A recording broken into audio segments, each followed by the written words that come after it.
Martin Jones. He got the shutout last night, playing the finale, and then maybe Dennis goes back in and plays the first game at home against San Jose. So you're giving them a couple easier teams probably to play against because the Ducks have tailed off.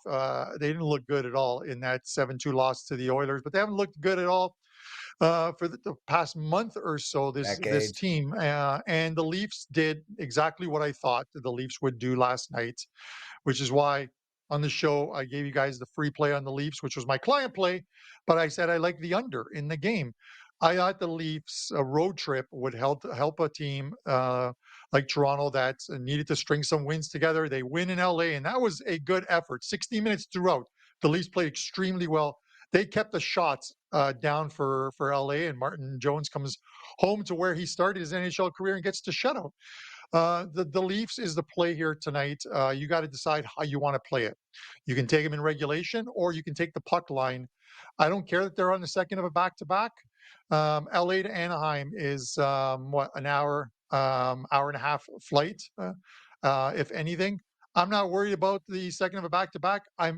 My thought here is this road trip is exactly what the Leafs needed to kickstart their campaign again. They got a big win last night in what is likely the hardest of the three games. They can't let down tonight. This is not a letdown spot as far as I'm concerned.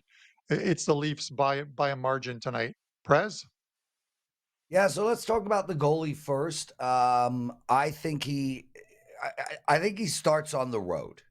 I think it'd be really crazy to have him start his first game at home. I think on the road will take less pressure off him. It'll likely be tonight or tomorrow. If I'm Sheldon Kennedy, I'm playing Martin Jones tonight. He's coming off of a shutout, not only a shutout, but there were over 30 shots on him last night. So it was a legitimate shutout. I'd play Jones tonight. I'd play Hillen Schmillen tomorrow. 2 days from now against San Jose, but I would make sure that his first NHL start is on the road. As far as tonight goes, what I like the Leafs in regulation, and this is the only bet that I would make tonight. And the reason for that is we have a situation where, okay, Nylander and Jonkrock, those were the goal scorers last night.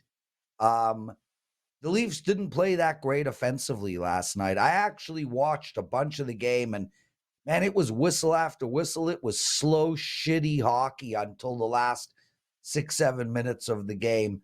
I think the Leafs come out flying tonight. I love the fact that we can get the Leafs off of a game where Marner did nothing, Matthews did nothing, Tavares did nothing, Domi did nothing, Bertuzzi did nothing. I think we still have a lot of Leafs that are about to do something. This Anaheim team, man, I mean, when are they ever going to be good? It's unbelievable. Plus, keep in mind, John Gibson, he didn't even want to come to Toronto. So go and beat the shit out of this team. I like Toronto in regulation. It's the only play that I would bet tonight. With that said, I'm passing across the board in hockey. That's it. All right. Looking at the regulation line here, and yeah, it's a good point. You know, when the depth shows up one night and you don't have Matthews and Marner performing and some of those guys that are usually on the board, you know, that means there's definitely room for them to get on there tonight. Here's my look, guys, and I know I got to give you credit, Carm, for the call last night. Great call there with the Leafs. I didn't think that the Kings would be a team that they'd be able to snap out of things against. But just look at the schedule here for the Maple Leafs.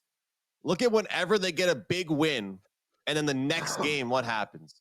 7-3 dominant victory over the Rangers. Next game, they lose to the Columbus Blue Jackets, right? They have a big win over, let's throw out, even Columbus again. They revenge over Columbus. They lose to Ottawa.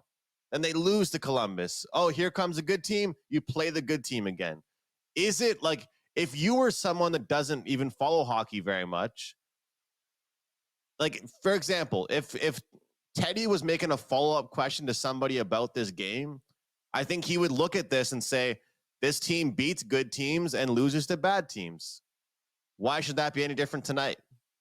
And I feel like he'd throw it over to everybody else. Yep. And to me, Why I'm wondering, why did I not take the Leafs last night? Because it was a great call by Carm. I'm disappointed in myself, but why do we believe that after all these losses to the Senators, the Coyotes, the Blue Jackets, whoever, that they're going to put forward back-to-back efforts like this? And I like the team total over 2.5 for the Ducks. It's a little bit chalky. It's minus 140, but they get a shutout yesterday.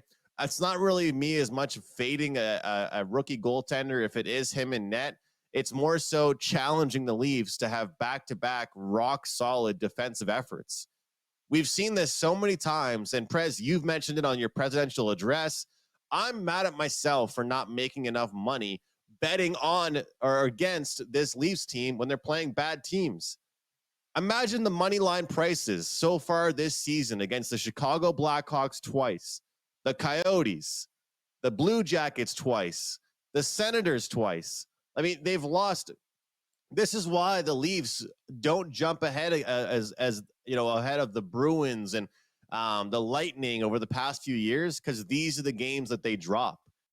So whether they win or lose, I'm taking the Ducks team total over 2.5 goals, challenging this Leafs team to have back-to-back good efforts. Two props to mention, and I'm going to have another one for the best bet segment. Mason McTavish, under 3.5 shots on goal.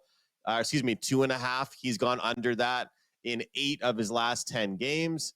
And I also want to mention there, Nylander over on his assists. He's gotten an assist in 8 of his last 10 games. So obviously, if you bet a player of his caliber to just get a point, you're going to be in the high minus 200s. But if you specify what kind of point it's going to be, and you look at the assists, you're getting a pretty good price on that.